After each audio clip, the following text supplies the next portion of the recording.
What's up, y'all? It's episode, I don't even know at this point, but I do know that we're starting to get into a groove. And this week, our episode isn't necessarily entirely about sports. It's sort of related to sports, but we do get into some good conversations about the intersections of race, police brutality, and a lot more as it pertains to sports. And we kind of just talk. And I think this is our best episode yet, to be honest with you. I think we got into a groove at the end of last week where we started talking about the intersections of race and racism in combat sports. But this week, we really dig into stuff. And we do it in a way that's not necessarily overbearing or depressing. We do it in a way that is serious and it is responsible. And we come with our different points of view. But it's there are some funny moments in there. So I hope you enjoy this episode and I hope you have a great Halloween. Remember to be safe, mask up, and do all those good things. I'll be back a little bit later with the break. But for now, just enjoy the podcast. It's Put It in the Group Chat podcast with myself, Gerald, and James. Let's go.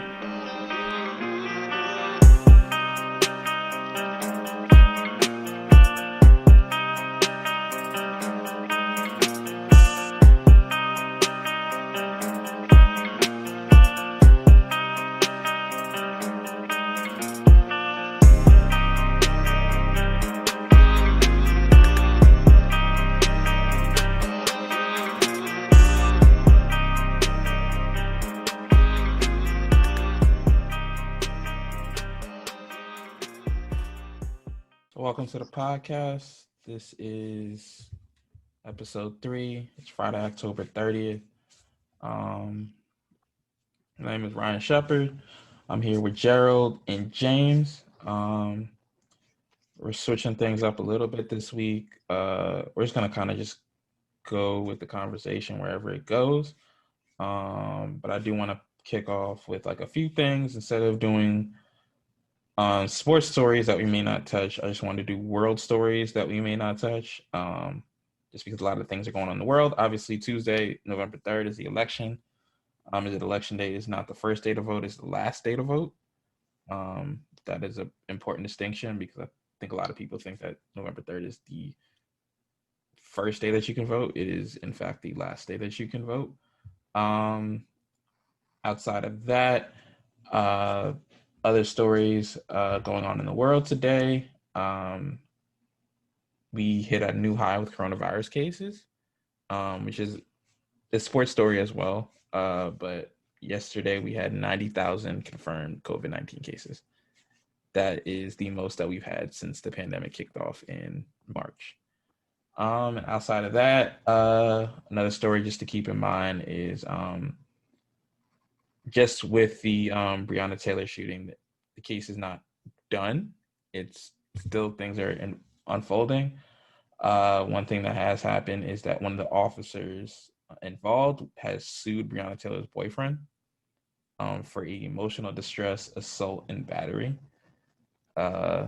Because if you're familiar with the facts of that case, cops kind of knocked on the door. Not too many people heard it. Kenneth Walker, her boyfriend, said that he did hear it, but he didn't hear them announce themselves. They kind of just ran in, and he thought they were intruders. He fired off a warning shot. The officer who's suing was the person that was hit, and now he's suing for emotional distress, battery, and assault.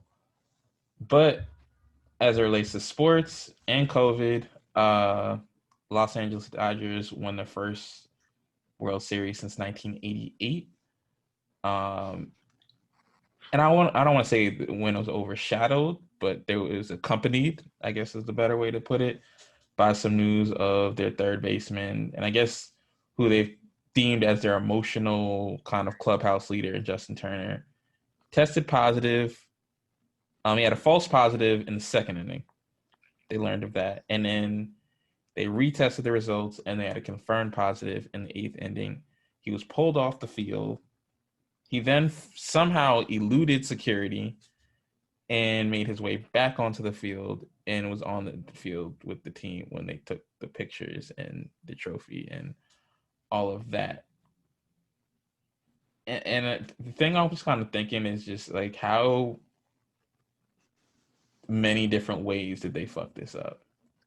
And when I say they, I mean the Dodgers, I mean Justin Turner, and I mean Major League Baseball. Because at least as we've seen with the I want to see, I'm getting at least confused. NBA and the NHL, if you had a false positive, if they had an inconclusive test result, you're not playing, period, until we figure out what it is that we're doing. The fact that they didn't get the results in until the second inning is an issue, which means that they weren't taking this seriously to begin with. And the fact that he thought it was, I understand it's a World Series and all of that, but people are missing funerals because they can't be in the same place because of COVID. People can't have graduations because of COVID. People can't have a wedding. Like, the same way the World Series is a once-in-a-lifetime event, somebody's wedding for them is a once-in-a-lifetime event that they've had to alter because of COVID. So for him not to think of it, and then I guess the last thing I'll say before I kind of pass it off is there's this idea that if his teammates were okay with him being on the field and they had been around him, that they were all exposed to it at the very least. But the issue with that kind of thinking is that all those other people are going to come in contact with other people. It's just not about the Dodgers on that field. They're going to come in contact with airport staff, a Grubhub delivery driver, their own families, just random people you come in contact that you just possibly put at risk because of this. And that's where my issue came from. It's just irresponsible on all parties.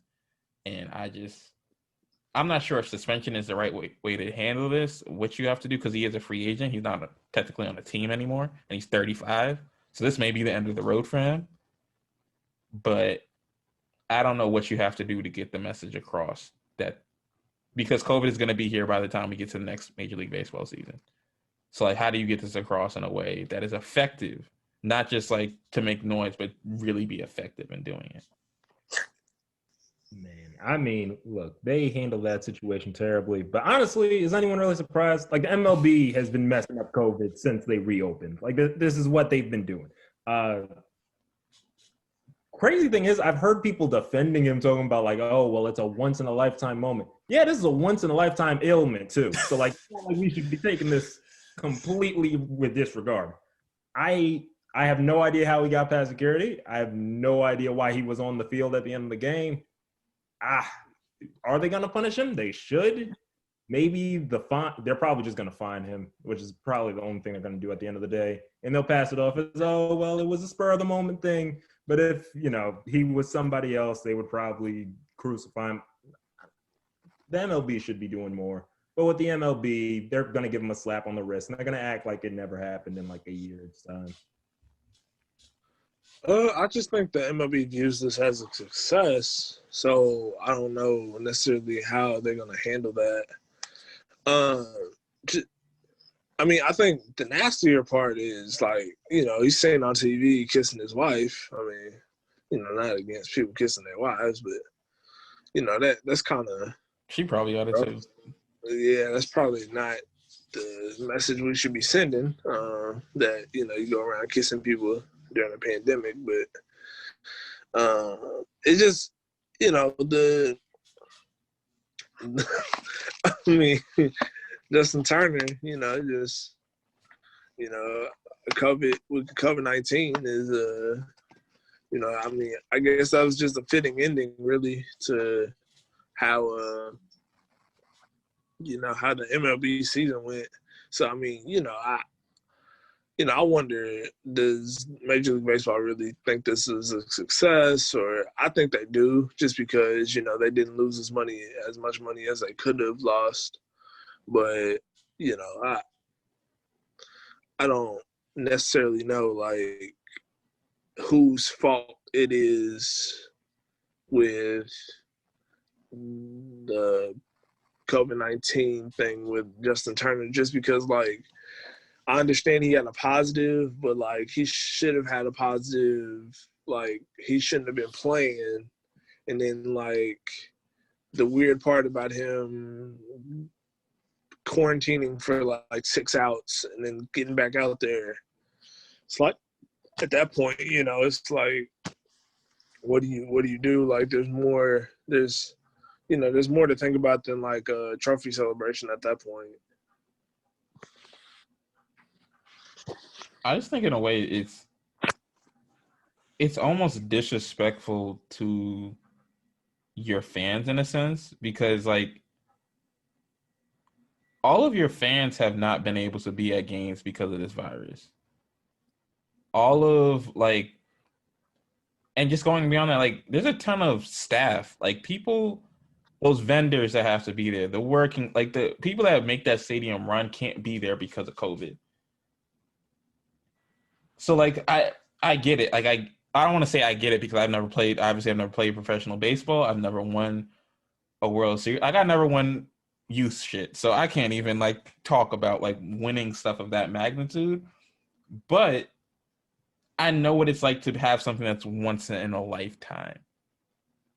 Like for me, like once in a lifetime, like my high school graduation speaker was supposed to be Robin Roberts.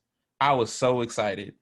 And then Robin Roberts couldn't come because she had a death in the family. I only get one graduation. So Robin Roberts didn't show up. That sucks. But you know what I did? I went to graduation and I had a great time. I made the most of it. So he was probably in the back somewhere with his wife. Just for context, he's still, as of yesterday, he was still in Arlington, Texas, where they had the World Series in the quote-unquote bubble, because they weren't allowed to fly back with the team, obviously, after everything that happened.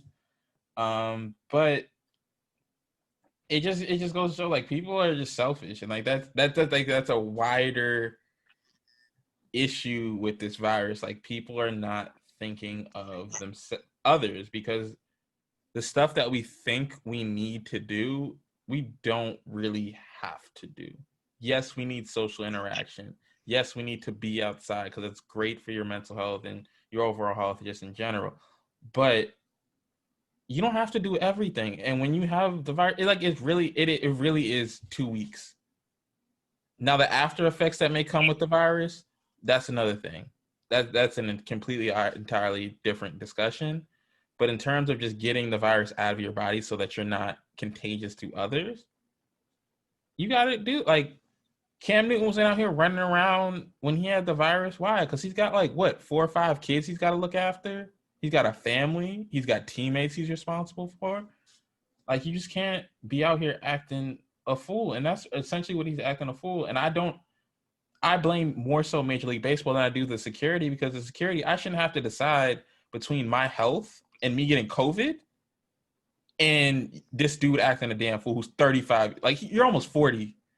You're almost 40 and you're out here making these kind of decisions. It's just annoying. But I guess another thing, like just on the topic of COVID, yesterday, I think after I texted y'all, like the stuff that I was looking at for the podcast, like immediately after that, Trevor Lawrence tested positive. Which isn't, I don't want to laugh at it, but he was the person that was asking to be out here. Him and Justin Fields were the people asking to be out here. And I think it's ironic that he's the one that ends up getting, like, we could talk about the college football stuff, like the actual break, because I think people are overlooking this as like, oh, they'll be fine, when in reality this could go really left. But like, was it like ironic for y'all that he was one of the people that ended up getting it? I guess top players that we've seen get it. I mean,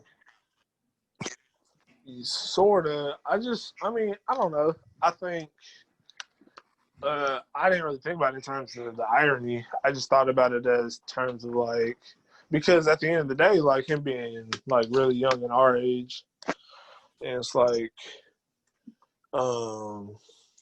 maybe he shouldn't have been made. Him loving football and then him catching COVID, I think are two separate issues. I think definitely like him asking to play shouldn't mean that like he deserved to get COVID. Like, you know what I'm saying? Yeah. Like, I just think it's just like, we should think about that when we like are criticizing that type of thing. I think it was kind of stupid that he has to be out there because, pandemic he's not getting paid. Right. But other than that, besides the stupidity of it, I didn't really think it was ironic because I didn't really think about it in that sense. Yeah, nah. I mean, I feel you, right? Like, obviously, you want to know what's best for the player, make sure they're healthy and all that. But there is, like, that hint of irony that he was the infamous one that gave the whole, well, you're safe for playing football than you are not playing football and you could catch the COVID. And it's like, oh, that's just unfortunate for you, isn't it? As for what it does for Clemson, I mean, look, Clemson's a great organization. Obviously, they have 5-star recruits out the wazoo. But still, losing a player like Trevor Lawrence, it doesn't matter how good the guy coming back in the backfield for you is. Like, going from a dude like Trevor who's like transcendent in the college level to the next man up, it's going to be a transition. Now, do they lose? I don't know, but still, it'll probably be rocky for them for a little bit. I think, at least from like a football standpoint, I think that this could be more difficult for them than the outside perception makes it seem, because like we saw them play against Miami and they played really well against Miami. But just last week, they did not play well at all against Syracuse. And Syracuse is a 1-5 football team. I don't know what to make of that. They've always been like really bad against Syracuse. Yes, to a degree, but this is not the Syracuse team that knocked Trevor Lawrence out of the game that was 8-4 that year. This team is not going to make a bowl game. I would be surprised if this team wins another game all year. Like, this is not I understand what you're saying. Like, certain teams, like NC State used to give Florida State a lot of issues during their run. But this is one of the worst, if not the worst, Syracuse team they've run across since, I guess, Deshaun Watson kind of elevated them to be a national contender. And they're now playing a Boston College team that's not like a top tier program, but they're 4-2. They have some good wins. They have one kind of outlier loss against Virginia Tech that they got blown out in. But other than that, they've been a pretty good football team. And yes, their backup quarterback has gotten he's gotten reps, but at the same time, he hasn't played a full game. Like, he hasn't played meaningful football, I guess, at this level. And the biggest issue is going to be if they win both games, they're fine. If they lose a close game to Notre Dame and they beat Boston College, more than likely, they're fine. The issue comes if they lose to Boston College and they lose to Notre Dame, then they're not even the ACC championship, because Miami, who they beat, only has one loss in conference. All they have to do is just win out, and they only have one ranked opponent left on the schedule. I don't think Notre Dame has any other ranked opponents left on their schedule. If they're not in the ACC championship, they're not in the playoff. I can't see them justify giving 3 teams, especially if, say, Miami wins out and they win the ACC championship. They can't give Clemson the nod over Notre Dame, even though they have the same number of losses if Notre Dame beat Clemson. So I guess that's where. I mean, Clemson's always got the quarterbacks though, so I think they should be fine with Boston College. I understand Boston College is a good team. I mean, I'm not putting no money on Boston College, so I mean, I feel like the line really hadn't even moved like that. Like, it will move from like -6,000 to -5,000. I don't know. Clemson should go ahead and win this game. I don't know. Yeah, they should beat Boston College. I'm interested, though, what Trevor looks like after COVID, because we've seen like a mixture of athletes and different results. Like, what was it? Corey Davis had COVID. He looked fine when he came back. Cam Newton had COVID. That man hasn't been right since he came back. Like, there's been mixed results with athletes that have COVID. I don't know what he's going to look like when he's back. Russell Westbrook. Yep. had COVID. I think people forgot about that. People were like, "Why is he not jumping out the gym?" Well, I mean, probably because he's foggy. But that's so Westbrook didn't play too well. At the playoffs.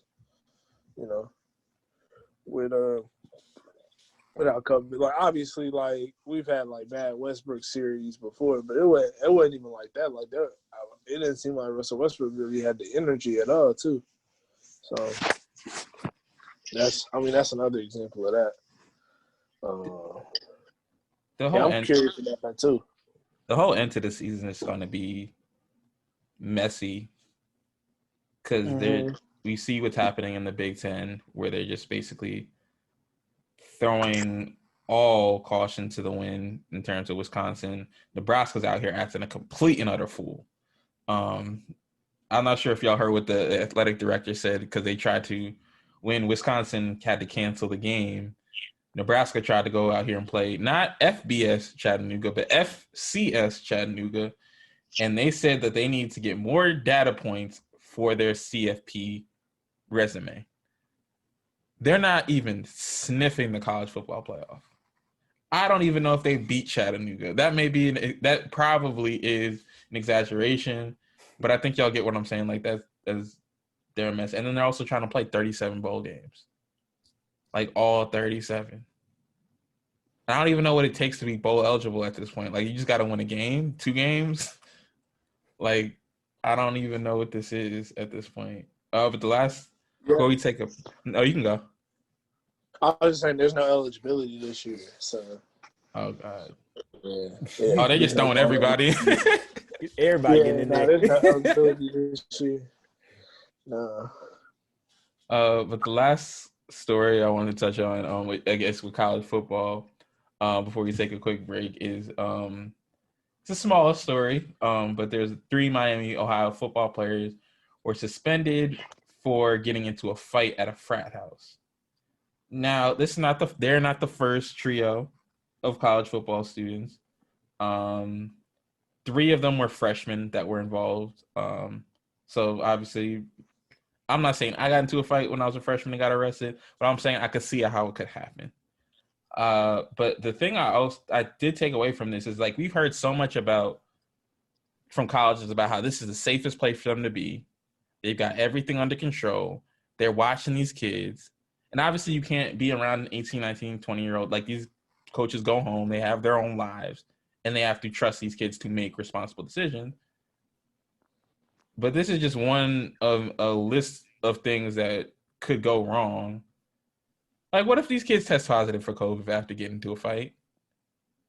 Like, do you keep your scholarship after that? Like, do you like it just like we really don't have.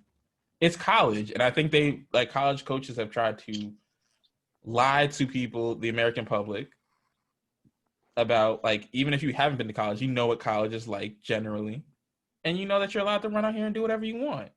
For the most part, as long as you pass your classes and you don't do stupid stuff like get arrested.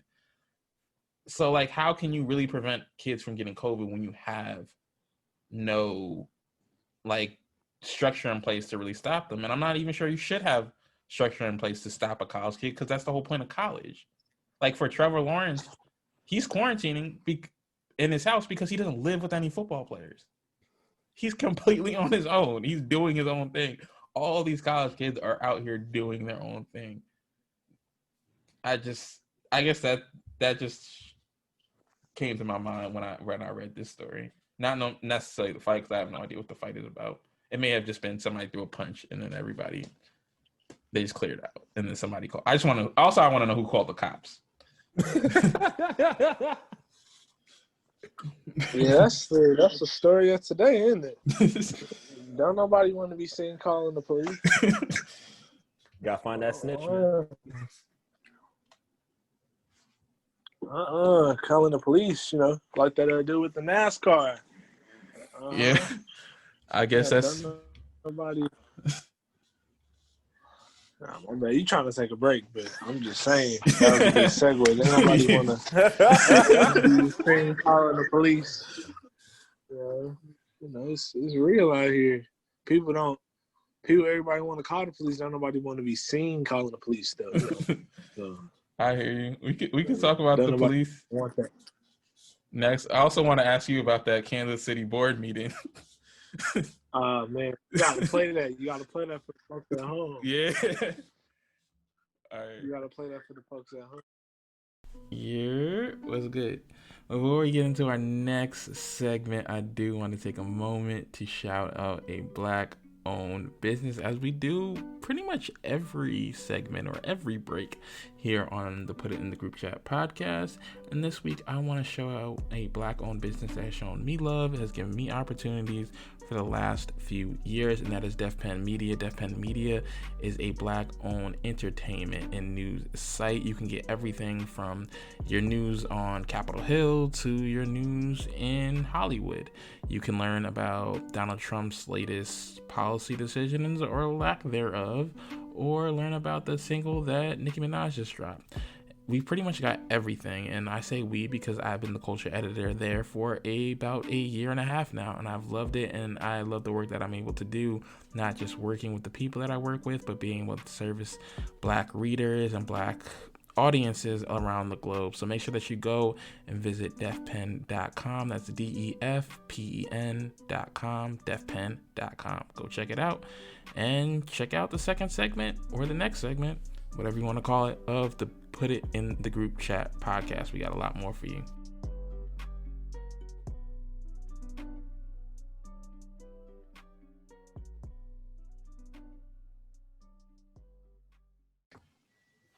All right, we are back. As promised, we were going to talk about cop cars, not in the way that you're thinking. So if you've been following NASCAR, which I'm sure the amount of people that do listen to us probably don't follow NASCAR, but you've probably heard the name Bubba Wallace. That has come up. He's been on CNN, a couple other things. You may think that he's just the NASCAR driver. That's probably because he is. He's probably the only Black NASCAR driver there is. I did not fact check that, but I feel confident saying that he is. Yeah, he's the only one on the circuit. But shortly after, I believe this was in June, July-ish, where they thought they may have found, well, they did find a noose. Whether it was a rope tied as a noose, they ruled that it wasn't done with malicious intent. It was just tied that way, and that it had been there for over a year. Make your own judgments from what you wish, but he did then walk out there with the next following week with that I can't breathe t-shirt, and he's been more vocal. I'd heard of Bubba Wallace before that, but I hadn't really followed up. And to be honest with you, I had known the name Bubba Wallace before I knew Bubba Wallace was Black, because I don't know too many Black people that are named Bubba. That may be because I'm from the Northeast and we don't have that many people up here named Bubba. But so this week, a NASCAR driver by the name of, wasn't Bubba Gump Black? And Forrest Gump. He may have been. Bubba Gump was Black. I know he's fictional, but that's about it. I mean, we can talk about that at another time, but I've never seen Bubba Gump, so that's. Yeah. I've eaten that Bubba Gump shrimp. That's as close as I've gotten. But there was a NASCAR driver named Josh Bilicki, and he turned his race car into a drumroll cop car to honor fallen police officers. So his car does in fact look like a cop car, and I'll get our Twitter account or whatever account up and running so that I can post these pictures. But it does look like a cop car. Like if you saw this driving through the street, if it wasn't modeled as a NASCAR racing car, you would think it's a cop car just by the paint job and everything. So he wanted to honor the 200 cops killed in the line of duty. That's just not a good look out here. Nothing against, people getting killed, because, I don't think anybody deserves to be killed. But that's just not a good look. I don't know how else to say that. Like, honoring the police nowadays is just not a good look, and it it shows what side you're on. So it's just kind of some people feel the need to put that out there. So like if he had done this in like 2005, I wouldn't really think that much about it. Even though obviously I was 10 years old and I didn't have a developed idea of how I felt about. Well, I did have a developed idea of how I felt about police, but still, I probably wouldn't have felt as upset about it. It's more so that for me, the timing of it. Yeah. Why this summer? Why now? Or this fall, actually? Why now? Why go this far? This isn't a patch. This isn't a writing on the back. This is a full-on cop car driving out here. And obviously, the fans of NASCAR, which there are more than a few that don't like the Black Lives Matter movement or just don't like people going against the police in general. Want to see this car. Like I was reading on Twitter, just seeing jokes like, oh, I hope he crashes into a Black Lives Matter car, which negates the fact that his car would also be crashed. But it really upsets me that we have to have these conversations. The bottom line of it is that Bubba Wallace was standing up for a race of people that feel like I shouldn't say feel like, we are treated differently because of the color of our skin in this country every day in different ways. Yes, police officers have a job. I was raised by an aunt who is a bailiff. She's a court officer. I have a cousin, her son, who is also a police officer. I have my own beliefs about police, but at the end of the day, I want my aunt and my cousin to come home because they're my family members. But they're not police officers. Like, that's not their race. They're black. They are black. You get to take off that uniform. I don't get to take off this. And that is just, it just goes back to the timing. Like, I just said all that to just say, like, this just goes back to the timing, and that's my biggest issue with it. I mean, it's not even like, even if you took out social climate, just like in the world of NASCAR, is this really the time to be trying to start something like this? I mean, first off, you had Kyle Larson saying the N-word on some type of Twitch stream driving thing so casually, and then just kept driving, no comment, just like, yeah, N-word, white as heck. I'm like, what? So we just gonna ignore this man just said that thing? Like, and then you had, of course, above a news situation, and now you have this where the dude's literally creating a cop car to honor fallen police officers, which I don't know if I get, because the cause is nice and all, but right now is not the time, dude. Like, it's just situational. You got to be aware of that. I mean, NASCAR for African Americans, say what you will, like the honoring of the fallen officer thing, it goes exactly to the fan base that NASCAR has, which is a very let's say Caucasian variety that just want to have fun and watch their sports. Like, I'm okay with that.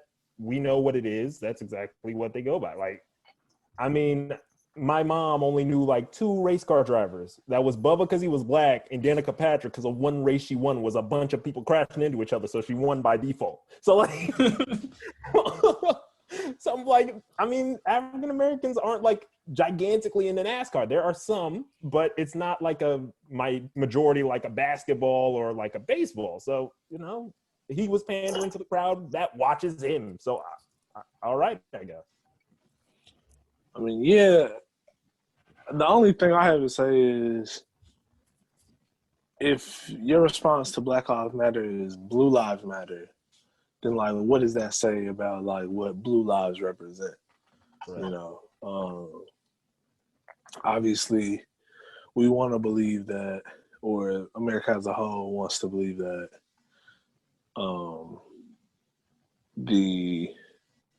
the police are here to protect and serve, but that's not always the case. And a lot of the time, it's not the case when it comes to African Americans. Plainly put, like, Black folks are kind of the antithesis of what the police are about. It's really, and they're really two opposite they aren't parallel. Like obviously you have black officers, but that's internalized racism and stuff like that.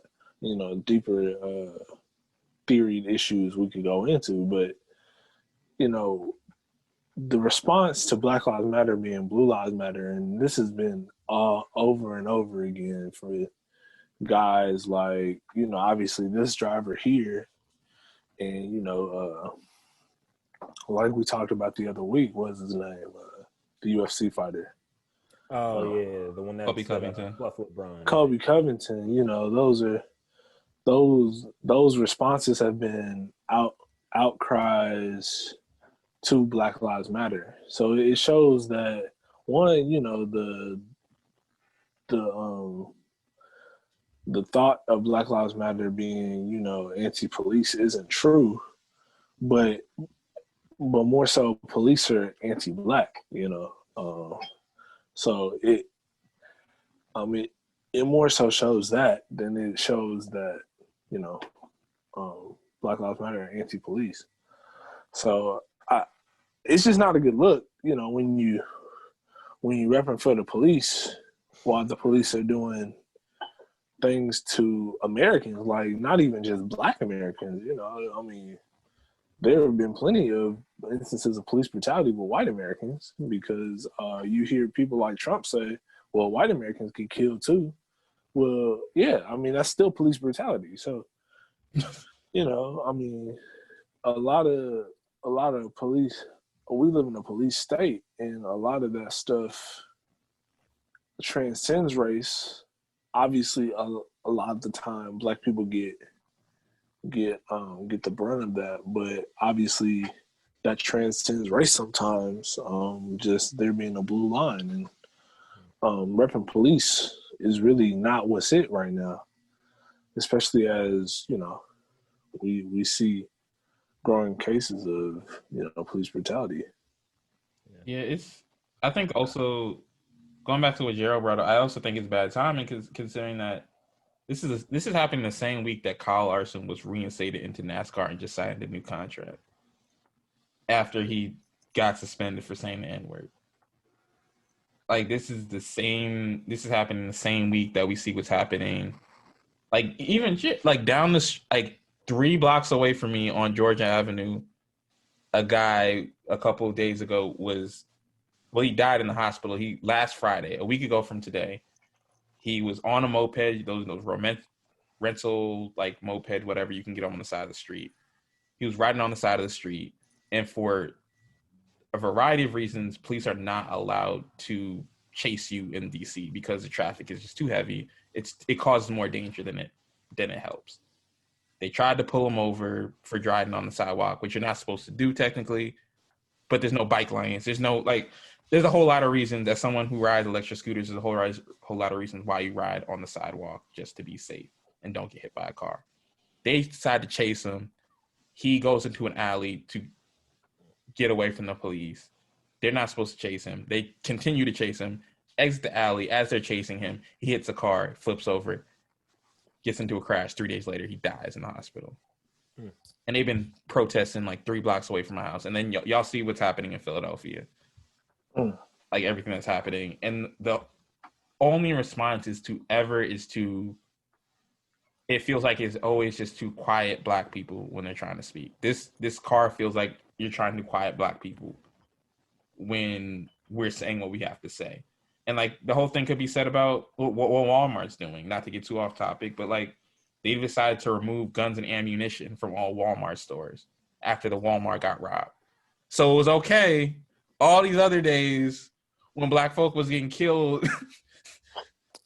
But now that we running in the store, now all of a sudden you got to pull the ammunition. Obviously, from a logical standpoint, you don't want people stealing guns. I understand that. But why now? And I guess that's the same thing with why now. They've had people in Walmart kill themselves after buying guns. I was gonna say, there's no way that's the first time somebody stole a gun from a Walmart. There's no goddamn way. But I think, and it's not just in Philadelphia. I'm reading it now. It's in all U.S. stores. Like, this is wild. But I guess this whole discussion about policing, just to another thing to throw in there, Josh Bookie's also selling like those toy race cars to raise money for police. And they're like, Oh my yeah. gosh. But The police are not underfunded. I don't know why. The police are not. The police are not the Boy Scouts, which I guess the Boy Scouts, that was a bad.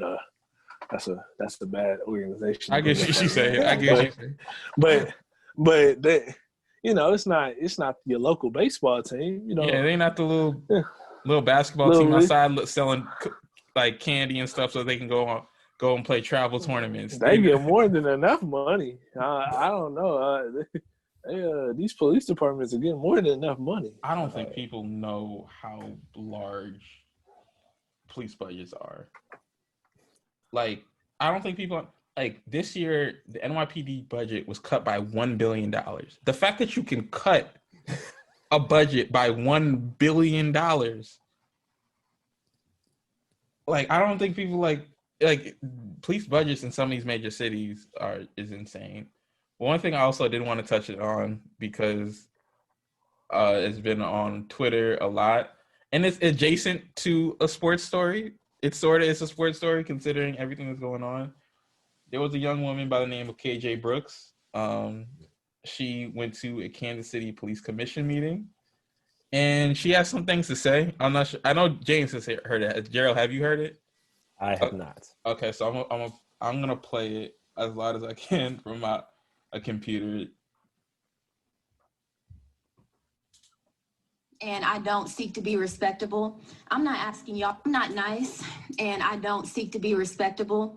I'm not asking y'all for anything because y'all can't and won't be both my savior and my oppressor. I don't want reform.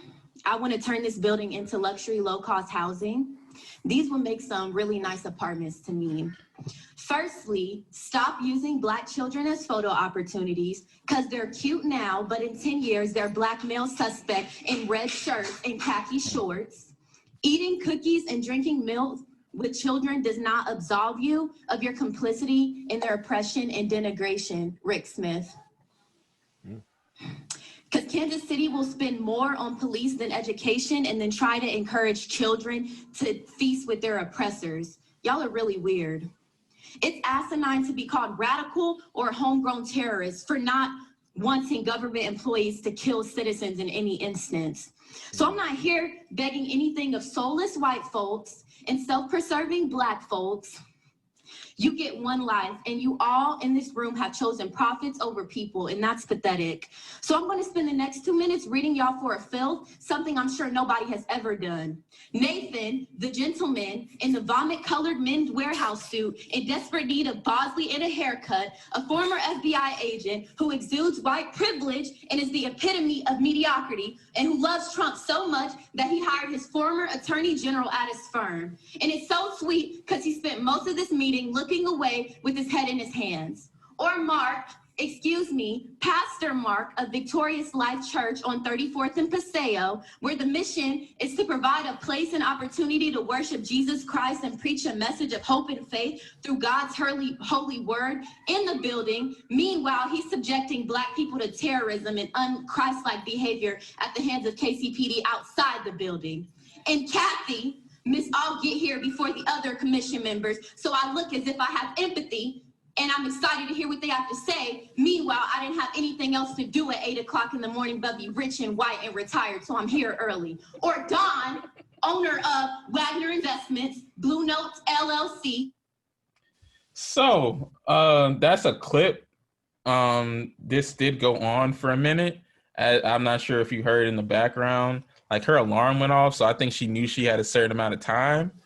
But she, at a certain point, she was just feeling it. So she was just like, I'm going to keep going because ain't nobody. Time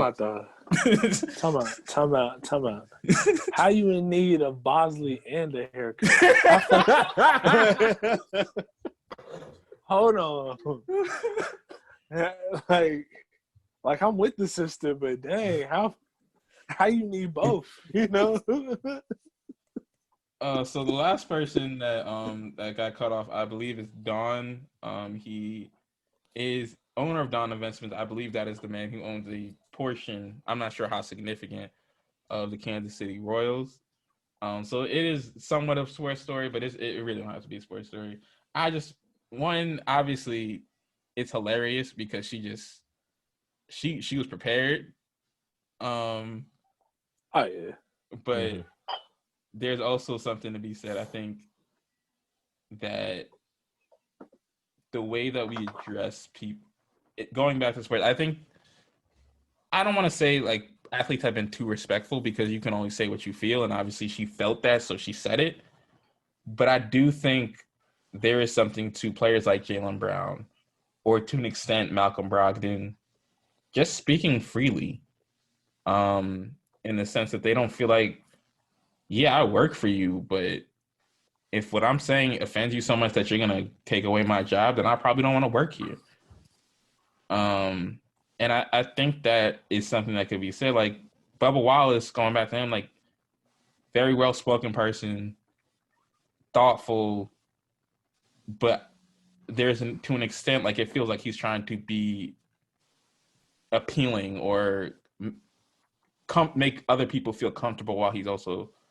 I understand, like we want to talk to people from different backgrounds, but some people just those are their beliefs, and if your beliefs are going to offend me or affect my way of living, then why do I have to be respectful? Why do I have to think this way? Why do I have to be appeasing? Obviously, as Black people, we're taught to survive. We want to get home. We want to say all these things, but still be able to wake up in the morning and have a normal life. But I also did want to say this, bring this up for James, because obviously James lives in Kansas City. And I asked him about it earlier this week because I at first I did not know this was in Kansas City. I thought this was in like Oakland or someplace else. Nah, yeah, yeah. I mean, I was telling y'all that there's a state board that we've been working, or people who have been organizing have been working to try to abolish that board. The governor appoints a board that handles our police department, and that's kind of unlike a lot of cities in the United States. And our city kind of doesn't run it. The people of the city don't really run the police department, which is kind of it's unlike any other city. But yeah, I mean, in terms of respectability politics, like definitely, it's a weird trope, because it's a weird rope to kind of do that, because you're asking, on the white side, you're asking Black people to be respectable in a way that appeases white folk, that makes white folk comfortable. And on the Black side, you're asking people to not be respectable in a way that puts them at risk of like not surviving in the current capitalistic environment that we live in. So, my opinion has always been that it's not up to Black people to solve what they didn't create. So even though I don't agree with like a Dak Prescott donating $1 million to the police, or I don't agree with necessarily like LeBron James, meeting with Obama, I understand why those Black people have done that. And it's not up to them per se to, even though I disagree with what they have done, it's not up to them to solve that issue though. You know what I'm saying? Not giving them a pass, because I think a lot of the times respectability politics is antithetical to what we need to get done as Black people. But a lot of it's just hard to navigate as Black people. And, that's why it's important that Black women like herself, speak up and speak freely, because a lot of the people who are invested in this system, whether Black or white or indifferent, Black, white, or in between, just don't have the ability to say anything anymore. So I think what she said was definitely important. Yeah. Yeah. I mean, like, obviously, making sure you speak up about stuff like this and making sure you get your voice heard by whatever platform you can is just the honestly best thing you could do. Because I know a lot of people, like, the big debunk is, oh, well, all you really need is just high people in the right places, right? But Barack Obama was literally in the White House. And, like, he was completely shut off because of the fact Congress wasn't on his side. Like, it was majority Republican when he was in office. So there wasn't much he could do. So it's like, even when you have, like, the highest person on the highest power, it's still going to find a way to make sure your vision doesn't go as planned. So I feel like, you know, making sure you can get your voice heard whenever you need to, whenever you can, best opportunities you can. As for what you said about like Dak and LeBron, I mean, LeBron's a bit more understandable because he went to like the president. Dak donating to like the police officers felt more like, you know, I play in Dallas. I got to kind of, you know, pander to the people that I'm playing for. But yeah, I don't know. I guess it's just my take. Yeah, I think that's it's tough because like I think I fall on the side of James. Is like I can't. Yes, it's frustrating sometimes seeing NBA players and how they move because like and seeing how that whole day of not playing went. I thought the message should have been clear, like in terms of immediate things that we can get done, or maybe not so immediate, depending on how it would have played out. We're not playing until one of these officers is criminally held liable for what happened to Jacob Blake, because that's what said it all. That's what said it all. So like, we're not playing, and that may have taken 2 weeks. That may have taken 3 weeks, 4 weeks. I don't know, and I don't know if players would have been down to do that. But I thought that was something that should have been on the table. It may have been on the table, and players just voted it down. But that's if I was in their shoes, and obviously I can't put myself squarely in their shoes, but I probably would have gone with that. Like, we're not playing until, and I think there's certain things that players can do that they're not, either they don't think is more effective, and they may have more information that I don't have that makes them think differently than I do, or they're just not willing to do it. So with LeBron, I think LeBron is doing what he feels is best. And obviously, like today, like speaking of his interaction with Obama, he has an episode of The Shop that I think comes out today with Barack Obama. Mm-hmm. But if he thinks that's the best person to talk to, then I can't tell him otherwise. I have more issue with, like you said, with Dak, who I feel like is trying to straddle the fence, than I think with LeBron, who I feel like is he's doing what he thinks is best. It may not be what I think is best, but he thinks is best. Well, my thing is, only 1% of the people are like LeBron. Like, LeBron has his own responsibility to do some things because LeBron has the leverage. Mm-hmm. But you got 99% of the NBA, their labor is just like us. They have a union. They're unionized. They are they're workers just like us. I mean, I think people get lost in the fact that they make more than us. So people don't understand that. But their labor is just like us. No matter what goes on in the world, we can't just stop and quit our job. There are repercussions to that. And I know they have a bigger platform, but they also have obligations that they have to fulfill due to their job. And if they don't do that, they will lose their job. Sure, that it's important that, there have been strides that have been made throughout the history of the NBA, but it's important that, that they did that, but I don't know necessarily that they could have.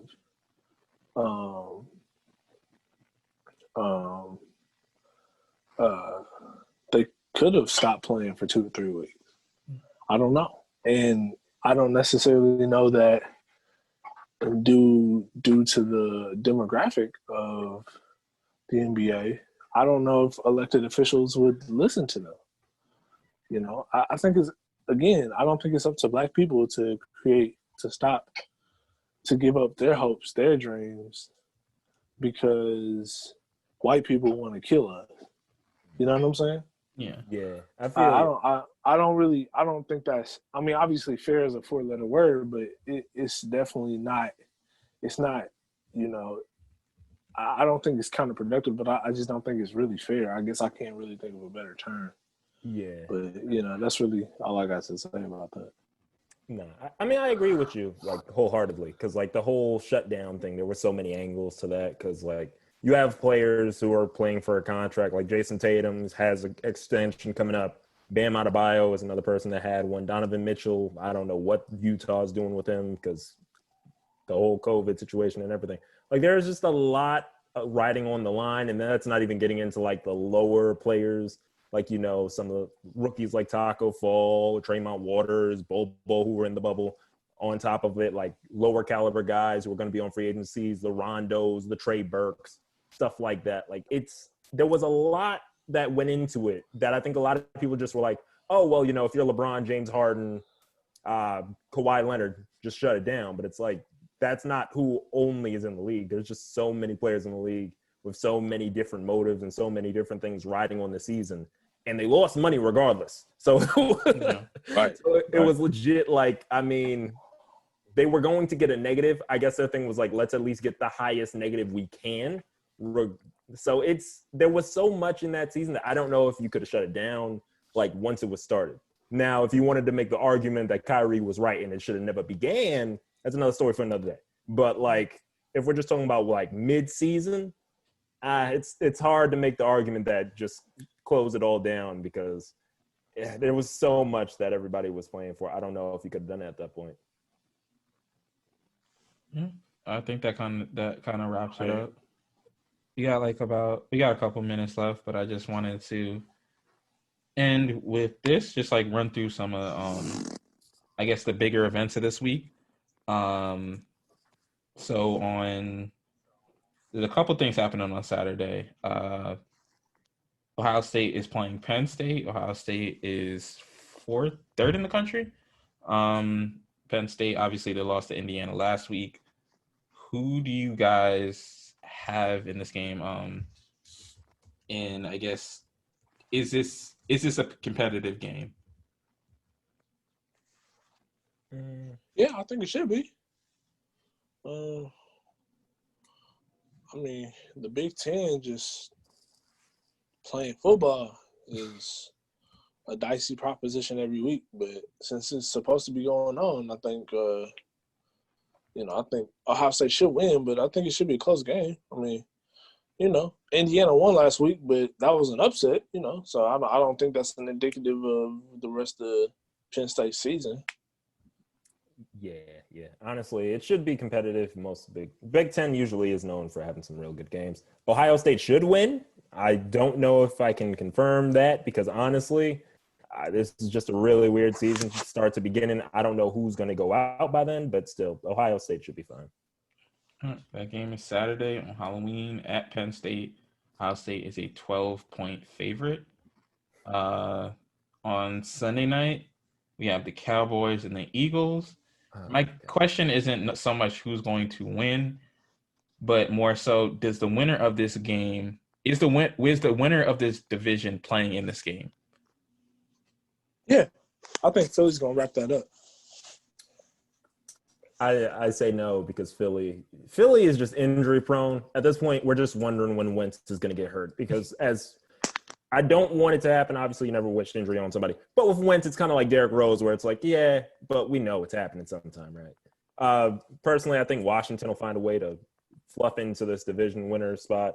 But honestly, I just wish they would just move the Pittsburgh-Baltimore game back to Sunday night and push this back up. And the last game that I guess we'll touch on is the Monday night game, Giants and Buccaneers. My question is, again, not so much who will win this game because I think we'd all agree who we think should win this game. But more so, where do the Buccaneers go from here? Like, what are they playing for at this point in the season? Because it does look like they are the favorites to win the NFC South. Are they playing for home field? Are they playing not to get Gronk or Tom Brady hurt? Like, what are they trying to preserve as we move forward through the season? I mean, well, first off, we can't talk about the Buccaneers without saying shout out to Tom Brady, NFC Player of the Month. But they're playing for a Super Bowl. It's clear as day. They probably would preserve Gronk if OJ Howard wasn't hurt, but he is. At this point, they're playing for home field advantage, if not at least top 2 seed. So, yeah, I'm interested to see what the Buccaneers do. Tom Brady's impact has been sensational on the team. I want to see where they go from here. All right. The last thing I did want to touch on, there was an ESPN article published today comparing 2019 Joe Burrow to 2010 Cam Newton. Now, I will suspend my judgment for this, but I just wanted to ask y'all, who is the better player? I have my own opinions, but I will save my answer for last. Who is the better player between those two players? I mean, you got to watch football. I mean, obviously Cam Newton, but I understand why they think that's comparable because like Joe Burrow's not working with a lot, like Cam Newton wasn't working with a lot, but I see a lot of Tom Brady in Joe Burrow's game now.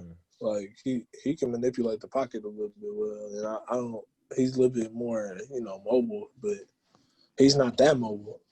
So I see more of like a Tom Brady than there, but not saying he's gonna be Tom Brady, but I do see a lot of Tom Brady and Joe Burrow. Yeah. I mean, yeah, I gotta agree with that. That I don't think Burrow and Cam are at all the same player. I think Burrow is a better thrower of the football. Like I've seen Burrow make a lot of throws where Cam. Not saying he can't throw because I think that is like one of the most idiotic takes of all time. If you've ever seen Cam Newton like rookie year or even MVP season, he was throwing some dimes. But Joe Burrow, I think, is a little bit more accurate at this point in his career than Cam was. But I think Cam was a better overall player at this point just because of his athleticism, speed, everything combined. I would compare Burrow more to like Andrew Luck, which is a part of the reason why I hope they get him an O-line or else he is going to die. Right. I'll just end by saying I'm glad y'all chose the right answer. This to me is no disrespect for Joe Burrow because statistically he had one of the greatest, if not the greatest, college football season of all time, and he was a good quarterback that came on later in his career. But to me, this is not even close. Like I watched Cam Newton, as James said, watch football. I watched Cam Newton do things that I did not think were humanly possible at the collegiate level. There are 3 players that I put in my, I guess 4, because if you want to include defensive, but on the offensive side of the ball, 3 players that I put in my pantheon of my lifetime, not necessarily of all time. So Reggie Bush, Vince Young, Cam Newton. They may not have been the greatest players of all time, but they did single plays. They could literally do anything on the field with anybody. Cam Newton played with one other pro on his team, and he did not even play on the same side of the ball.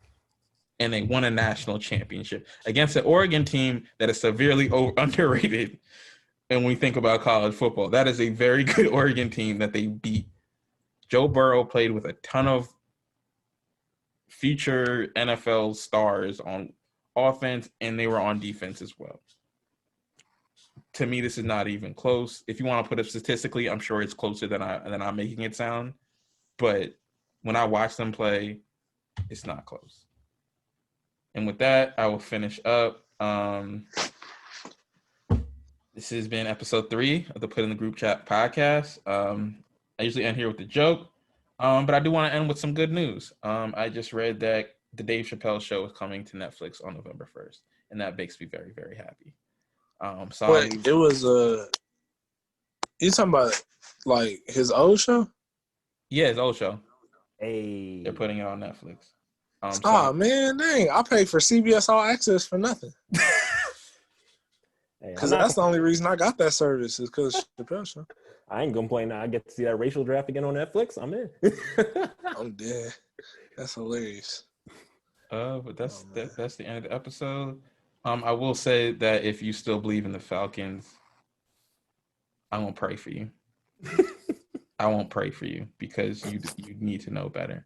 But if you left this podcast smart sports fan than when you started, you're welcome. We'll see you next week. This is me, James, and Gerald. Peace. And that is a wrap on episode 3. Yeah, let's go with episode 3. I want to thank you for listening. I hope you have a great Halloween or holiday weekend. Regardless of what you call it, I just hope that you get out there, you have a good time, and you stay safe. I think that's the most important thing. We touched on the COVID-19 pandemic throughout the episode, but I really want to make sure that people are staying safe. When we first recorded this episode yesterday, Thursday, we had recorded the most number of cases at more than 90,000 in a single day in the U.S. As I'm recording this, we have broken that by another 10,000. We recorded 100,000 confirmed COVID-19 cases yesterday, and it is scary. So I just hope that you're all out there. You're staying safe. You're being responsible, more responsible than Justin Turner.